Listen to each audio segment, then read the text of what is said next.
You know, I've been deliberately not watching the protests that are taking place in Charlottesville. Quite honestly, I spent a semester teaching there, and yes, the history as relates to the Confederacy is very strong. But I know that the people of Charlottesville as well are strong and are really focused more on building than destroying their community.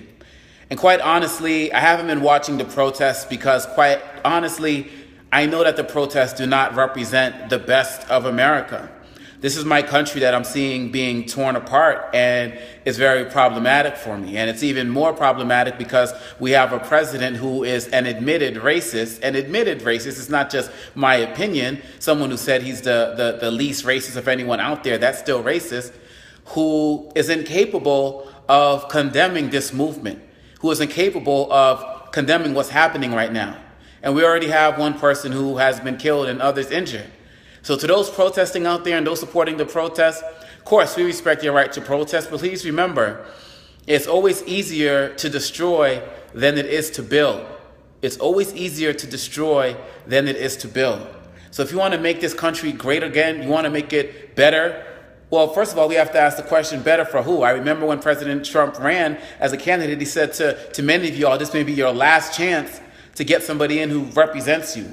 Well, what does representation mean? You're out there with a flag.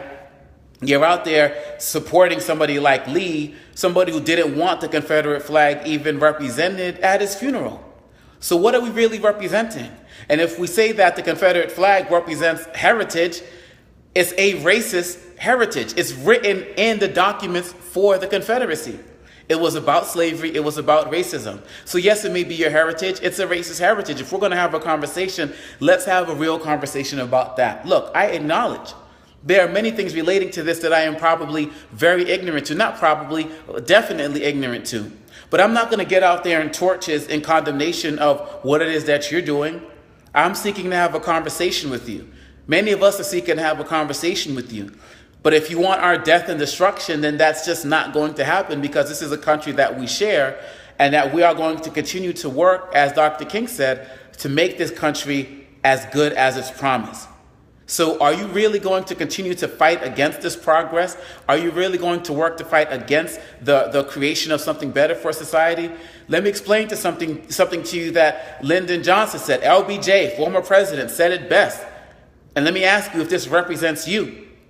He said he learned at a young age that if he can convince the poorest white man that he's better than the best colored man, he will let you pick his pocket.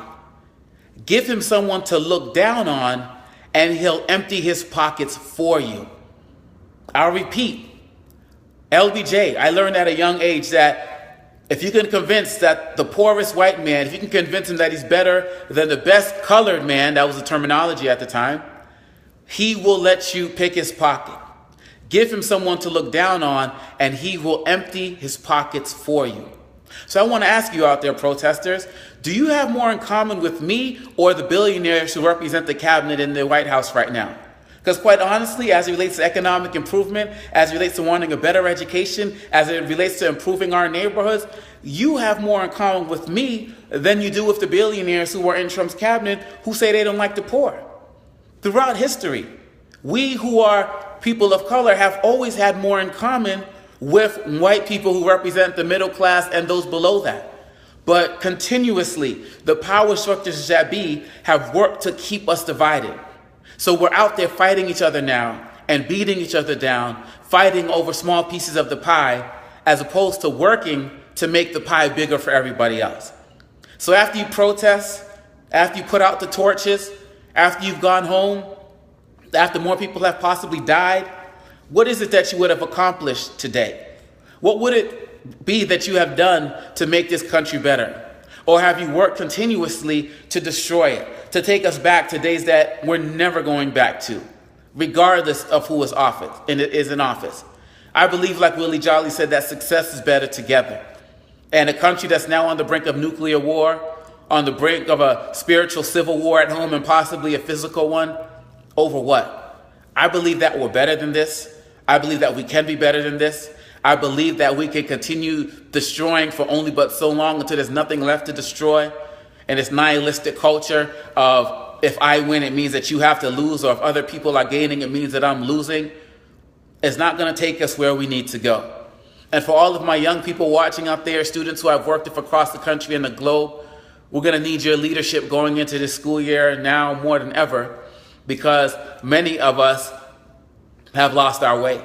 We lost our ability to be able to show you the right way, our ability to be able to show you how to bring people together. And some of us on all sides of the aisle have problems coming together. And so when you come to school this year, next couple of weeks, I want you to work towards building towards unity. And maybe we as adults can follow your example. And it's really sad, but the fact of the matter is we're going to need you right now, because this country is going in a direction that maybe only people of the next generation can change. What I know, as Maddie Stepanek said, I believe that peace is possible. I believe what Oprah said, that you're going to get in life what you have the courage to ask for. So I have the courage to ask for peace in this country and beyond this country. And what I do know every day is that when I wake up every single day, I'm going to do my best to build this country, to bring people together, because it's too easy to tear people apart. And the only thing I ask all of you right now is that you work to do the same, because we need all hands on deck now more than ever before. Let's get out there. Let's do the work, because peace is possible. Let's get out there and build and stop destroying. Why settle for just being outstanding in this work when you can be upstanding? And we need upstanders right now to get out there and fight for real change. Change is possible, but all it takes for ignorance to prevail, as Dr. King said, is for good-minded people to do nothing. Let's all get off our behinds and do something and make real change, because we need it. Peace.